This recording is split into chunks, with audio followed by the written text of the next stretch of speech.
Some more thoughts that are coming is not only does mama or the woman or the feminine give life, but she fortifies it. Fortification is ultimately preservation, protection of life.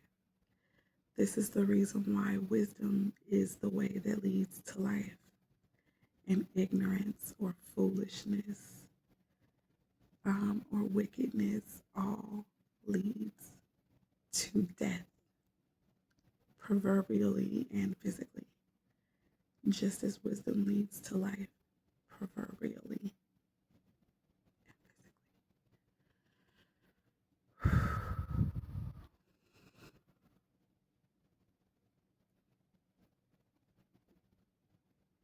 I'm hearing that it's the reason why mama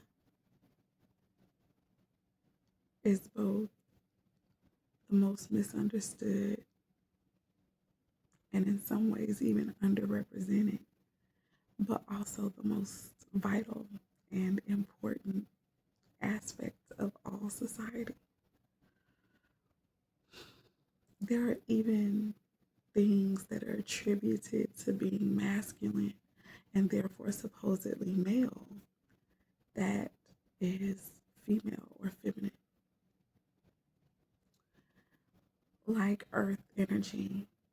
Earth signs, according to a lot of people, would probably be perceived as, you know, qualities that men are supposed to have and should have. Good men, to be solid, to be unmovable, unshakable, impenetrable. But earth is feminine, and wisdom is what can help a man move in that type of energy. Even though the earth is able to be penetrated, the earth can shatter, she can break, but she also comes back together again. The water, which is said to be feminine as well, can cover the earth, and the water can uncover earth.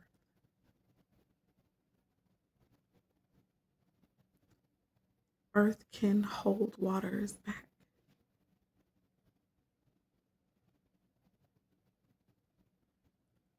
and so can the water.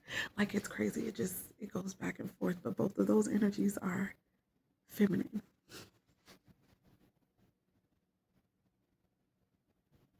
Earth and water are feminine. Fire, however, I think fire is considered the masculine. Anyway, I'll have to look into that some more. These are just some thoughts that I'm having and that I had already had.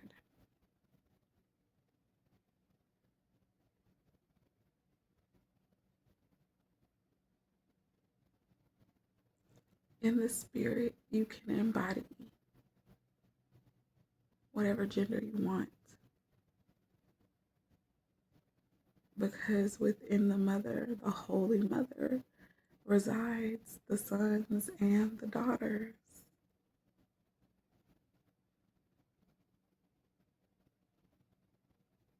When you flow in the spirit,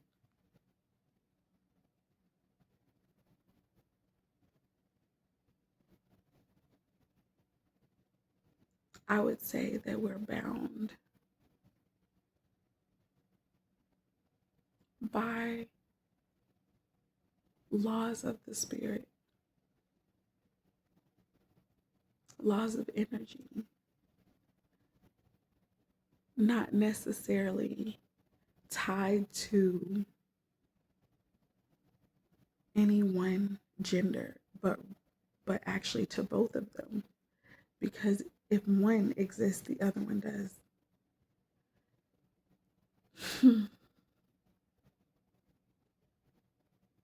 It's also the reason why we can be considered reflections, shadows, mirrors of one another. Because in essence, we really are.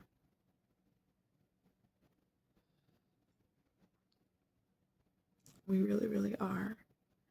And I mean, we're shadows of each other for real, for real. Like, for example, the man is an outward showing woman as far as genitalia is concerned.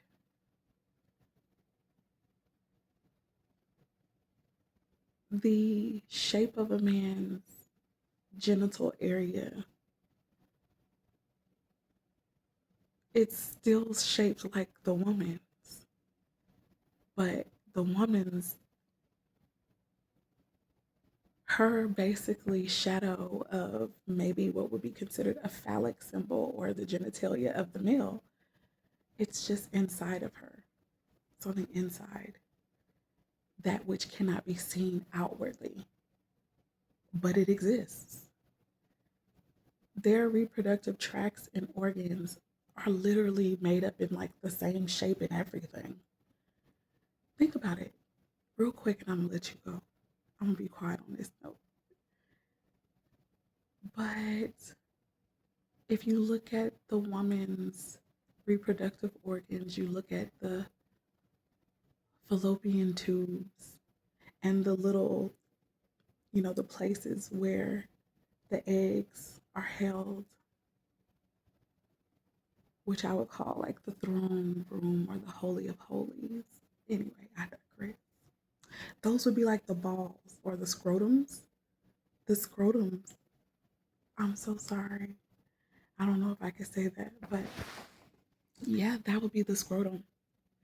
And then the vaginal canal, I could be missing some parts, but still the vaginal canal and the cervix and that going all the way out, that's like the shaft of the penis, the base and the shaft of the penis, and the tip. Anywho, that's on the inside though. But what's on inside is what comes out. And the men show what's on the inside outwardly.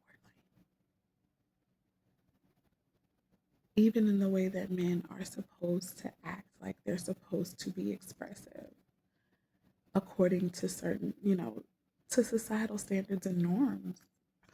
When you think about it, they're supposed to be expressive, to make an outward show of their heart, their thoughts, their mind. What's going on in here is supposed to show in the body. And with women,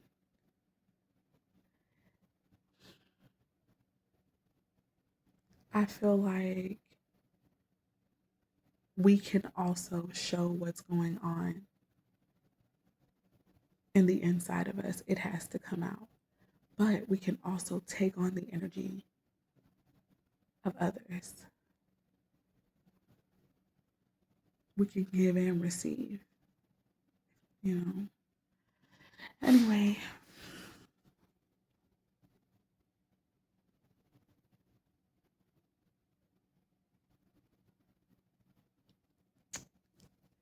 I'll digress for now.